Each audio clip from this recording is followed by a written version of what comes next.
Секоја среда во 9 часот со доктор Крстен Малјановски разговараме за хармонијата во семејството и брачната заедница во емисијата Живот на Радио Слободна Македонија. Добро утро, вие сте на фреквенциите на Радио Слободна Македонија со најновото издание на Живот со доктор Крстен Малјановски, советник на председателот на владата за труд и социјална политика. Добро утро, добро дојдовте. Добро утро. Денеска имаме повторно една тема за која нашите слушатели претпоставувам ќе пројават интерес. Еве конечно ќе зборуваме како и што вели шпицата за хармонијата во семејството. Поточно, денешната тема е предуслови за добар брак, среќен брак, добар живот. Како да стартуваме, како да се загрееме на оваа тема, доктор Малјановски? Дали има некакви граници за успешен брак од должината на претходното познавање на партнерите? Па науката и праксата велат дека не.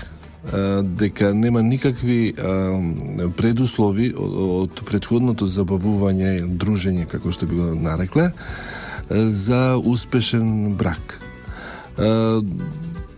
Должината на тоа дружење или забавување понекогаш може да биде многу долга, по години, а некогаш и неколку месеци, па веднаш да се одлучат младите да стапат во брак.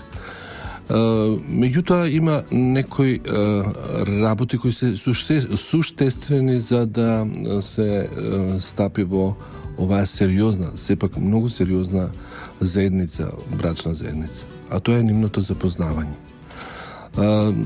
Многу се разликува претходната забавувањето од она што е стапување во брак и заеднички живот.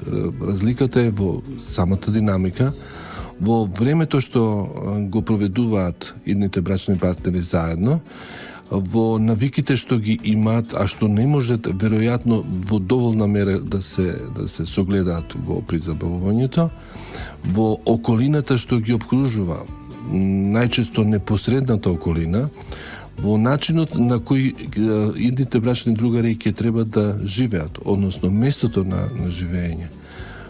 Посебно ова го истакнувам ако идните брачни другари би требало да живеат во заедница со родителите од некој од нив двајца. Зошто го велам ова?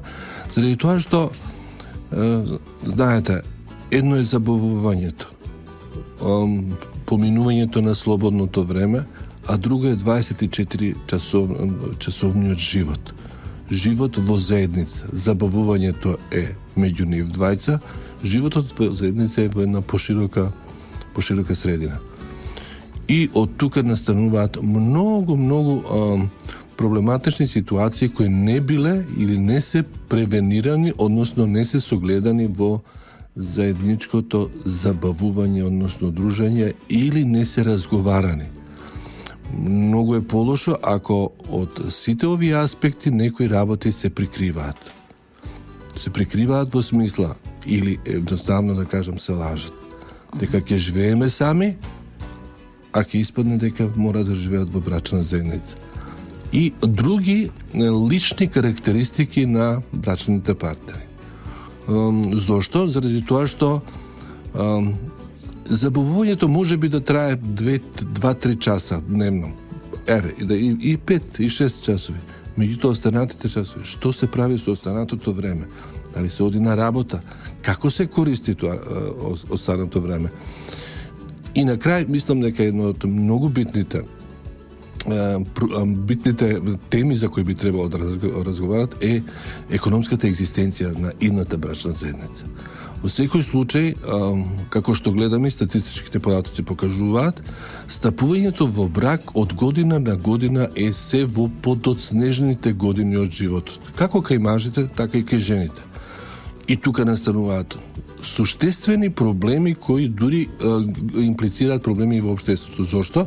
Заради тоа што постојат реални можности идните брачни другари да немаат доволно деца или да имаат едно или две, заради тоа што природата си го прави своето.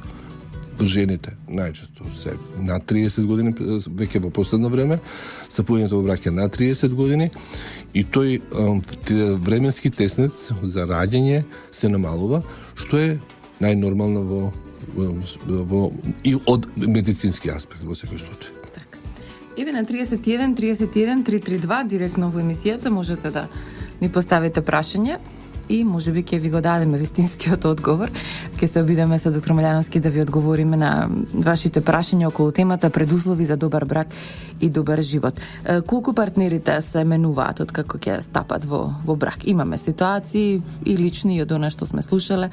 Велат од како стапивме во брак многу се промени. Така дали е. сопругата, дали сопругот. Така е. Зошто е тоа така? Радикално се менува животот на едните партнери. И одговорниот брачен живот тоа треба да го предпостави. Веќе некои работи што во минатото би требало од најбанални работи, од најбанални веќе ќе мора да се намалат, односно некои работи ќе треба да и воопшто не се опразнува. Еве да кажам, например, играњето фудбал со другарите или пријателите, или кафе пиењето со другарките или колешките. И зборувам за банални, најосновни работи, па до некои круцијални, односно базични работи кои би можело да допринесат до некои недоразбирања, слободното трошење на парите. Веќе е заедница, веќе треба двајцата да одлучуваат каде ќе ги инвестираат парите, дали ќе ги штедат или нема да ги штедат. Меѓутоа некои работи пак велам би требало да бидат расчистени пред оној подпис пред матичарот. Многу работи би требало да се знаат еден за друг брачните партнери и да одговорно стапат во брачни. И покрај фактот дека голем број на луѓе сметаат дека многу едноставно да се живее во бракот. Верувајте ми, од долгогодишното искуство во работа со брачни партнери, кажувам дека брачната заедница е изворедно сложен механизам. Не случајно, секоја држава во светот вели дека основна клетка на животот е бракот. Бракот и децата. Ова кога го велиме и промената на партнерите, дури карактерните особини на партнерите се менуваат со приновите што се во семејството. Приновата во семејството, односно бебето, создава нови услови и релации во самото семејство. Заради тоа што тоа е бебе, на него мора да му се посвети огромно внимание. Тоа огромно внимание најчесто го посветува мајката. Мајката е како столб на семејството и тој столб, целото внимание ќе мора од екзистенцијални потреби на бебето да го насочи тамо, за разлика од својот брачен партнер кој би требало дефинитивно да помага во чувањето, негата и одледувањето на бебето. Се до моментот додека тој помага, додека ја сваќа улогата на родител, додека може тоа да го направи, се тече нормално. Во моментот кога ќе почувствува дека е запоставен или дека е тоа лично чувство на запоставеност, тогаш веќе почнуваат и проблеми. Ако ги има. Меѓутоа, велам, родителството и одговорното родителство е еден од најбитните моменти во животот на секој човек при стапувањето во брак. Не со случајно раѓањето на дете е една од причините за стапувањето на брак. И тука многу добро би требало да се размисли кои се основните мотиви за склучување на брак. Во секој случај, одговорниот чекор, односно склучувањето на брак, значи првенствено предуслов е да има љубов меѓу партнерите. Тоа е основната работа што би требало да ги спојува нив. Било какви други интереси, сметам дека постојат реални можности тие интереси да испливат на површина, а тоа да се претвори во, да не кажам трагедија, меѓутоа во прекид на брачната заедница. Ако постои љубов, и ако и постои доверба, компромиси, толеранција и сите одни други карактеристики, тогаш сметам дека тоа се основните предуслови за еден успешен брак. Така е, во тој контекст Джим Перет вели ние го имаме најдобриот предбрачен договор на светот, се вика љубов. Да, меѓутоа за жал во некои ситуации во денешно време па и не е баш така, но сепак еве ние размислуваме позитивно во тој домен. Дали е добра предбрачното заедничко живење, ако знаеме сега се помести границата, дека во многу покасни години се стапува во брак. Меѓутоа, ваше размислување, дали сепак пред да стапиме официјално во брак е убаво малку да живееме настрана сами со партнерот? Чести се примерите на вистина на предбрачно живење. Сметам дека е може би потребно за оние што ги имаат условите. Заради тоа што предбрачното живење бара и некои предуслови. Во принцип основно се материјалните. Значи одвоено живење, меѓутоа тоа предбрачно живење ако продолжи на ваков начин и стил, тоа е соодветствено на правата намена што ја има. Меѓутоа, ако тоа се трансформира во живење во поширока заедница, тогаш тоа не е тоа. Има многу примери каде што воопшто по мене не е лошо да се живее во еден предбрачна заедница. Меѓутоа, мислам дека не е лошо во тие моменти ако се согледаат некои недостатоци, некои неслагање на карактерите, да се посетат и со предбрачните советувалишта што ги има скоро во секој град на територијата на Република Македонија и да се поразговара со стручњаци од оваа област кои сигурно долго години го работат. Затоа што фактички превенираме за некои состојби кои би можеле понатаму да се јават. Нешто што ми смета, некоја навика која можеби е лоша по мене, меѓутоа во секој случај смета се претпоставува дека би можело да се рефлектира, можеби позитивно, меѓутоа можеби и многу негативно врз идните брачни партнери. Ке направиме тука кратка пауза, доктор Маљановски, и се враќаме во живот со нашата денешна тема предуслови за добар брак и среќен живот. Секоја среда во 9 часот со доктор Крста Маљановски разговараме за хармонијата во семејството и брачната заедница во емисијата Живот на Радио Слободна Македонија. Токму така разговараме за хармонијата во семејството и брачната заедница. Доктор Маљановски, која е најсоодветната возраст за склучување на брак, ако воопшто во моментов може да одредиме? Многу е тешко да се одреди. Меѓутоа не би требало да бидат некои натрешни или надврешни фактори причина за склучување на брак. Како, например, бременост. Ако е тоа причина, мислам подобро е да го нема. Најразлични се оправдувањата дека таа е бремена, па кој ќе ја земе, па ако абортира, па милиарда и една причина дека би требало да се стапи во брак и покрај фактот дека по реално нема љубов. Се случила бременоста, меѓутоа некоја поврзаност, некоја емотивна релација меѓу двата брачни партнери нема. И меѓутоа сакам нешто посебно да кажам. Како што сите луѓе се разликуваме еден од друг, така и браковите сите се различни еден од друг. Секој брак има нешто свое, некоја своја динамика, некој свој живот внатре во семејството, така да реално е многу тешко да лице кое е надвор да ги осознае правите причини за нешто што се случува во бракот. Од тој аспект гледано, кога разговараме за возраста, таа возраст дефинитивно се зголемува, односно се постари и постари се склучуваат браковите. Дали е тоа причина за ова зголемување на возраста, зрелоста кај идните брачни партнери? Не би рекол.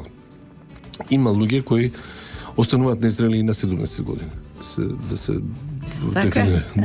Меѓутоа, веројатно околностите, веројатно начинот на живот, веројатно достапноста на информациите, веројатно слободата го прават тоа да оваа граница се померувала. Меѓутоа, има разлики во градските средини и во селските средини. Има разлики, во секој случај има разлики во образованието на идните брачни партнери и стапувањето во брак. И нормално е багажот што го носат од своите родители, кои веројатно индиректно влијаат на моментот на случување на брак. Меѓутоа, во секој случај, апсолутно сум за склучување на брак. Може би заедничкото живење, предбрачно живење има своји карактеристики, меѓутоа сметам дека на тоа треба да му се стави точка и следниот чекор да биде склучување на брак и раѓање на што е можно повеќе деца согласно физичките и другите предиспозиции на итните брачни партнери. Дали децата го зацврстуваат брачното живење? Да, понекогаш да, и тоа многу. Меѓутоа има и примери каде што постојат реални можности да и децата се дефинитивно жртви во една дисфункционална брачна заедница. Зошто го велиме ова? Заради тоа што во семејства каде што има семејно наследство, многу често се случува да семејното наследство почне од самите почетоци на брачната заедница. Се раѓа првото дете и предпоставка е дека би требало да престане. Дури и во моментите кога жртвата, односно жената, кога е бремена. Меѓутоа тоа продолжува. Насилниците се најчесто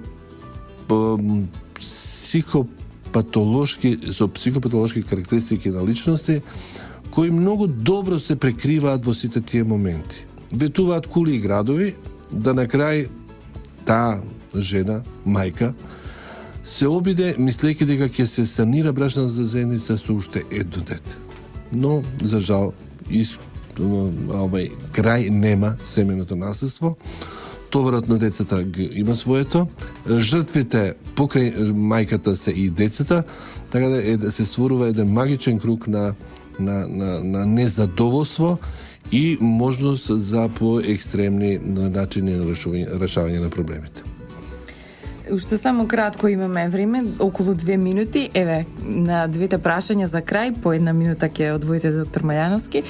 Кои се најкритичните години за опстанок на брачната заедница и постои ли рецепт за успешен брак? Второто. Значи, мислам дека основното е љубовта. Навистина љубовта, разбирањето, толеранцијата, компромисот, взаимното почитување. Почитување на разликите. Ние се разликуваме од жените. Како и жените што се разликуваат од нас. Меѓутоа, дефинитивно, на главниот пиедестал е љубовта. Кога зборуваме за најкритични, се спомнуваат и во теоријата и во праксата 7 години од почетокот на брачната заедница. Меѓутоа, ако ви кажам дека во пракса имало да после раѓањето на бебето, значи после отприлика година дена, да кажеме, се развојуваат брачните партнери за банални причини, за страшно банални причини, ќе ви кажам, за името, несогласување околу името на бебето. И тоа во неколку наврати имало да се развиде. Така, пак све зависи од личностите, све зависи од луѓето, све зависи од толеранцијата и можноста за да се продолжи брачната заедница. Меѓутоа, во секој случај, далеко е подобро да се прекине, отколку да се трпи. Никој човек не заслужува да трпи во еден брак кој може би да стане пекол со најтрагични последици. Од тие причини велам дека бракот е страшно сложена институција, основна институција во секој општество, па и во нашето. За жал, ќе мора да завршиме тука. Ни остана, чинам, уште многу неодговорени прашања околу среќниот брак, но како што и сами рековте, секој брак е приказно само за себе. Така ви благодарам што бевте дел од живот, доктор Маљановски. Ќе завршиме со една мисла од Сократ. Тој вели: во секој случај оженете се. Ако најдете добра жена, ќе бидете среќни. Ако најдете лоша, ќе станете филозоф. Завршуваме со одјавната шпица. Трговско радиодифузно друштво Радио Слободна Македонија, уредник и водител Рашела Гинова Карафиловски, датум на емитување 10.2.2016, техничка реализација Далибор Зафировски, продукција Радио Слободна Македонија. До слушање, останете на нашите фреквенции. Секоја среда во 9 часот со доктор Крстен Маљановски разговараме за хармонијата во семејството и брачната заедница во емисијата Живот на Радио Слободна Македонија.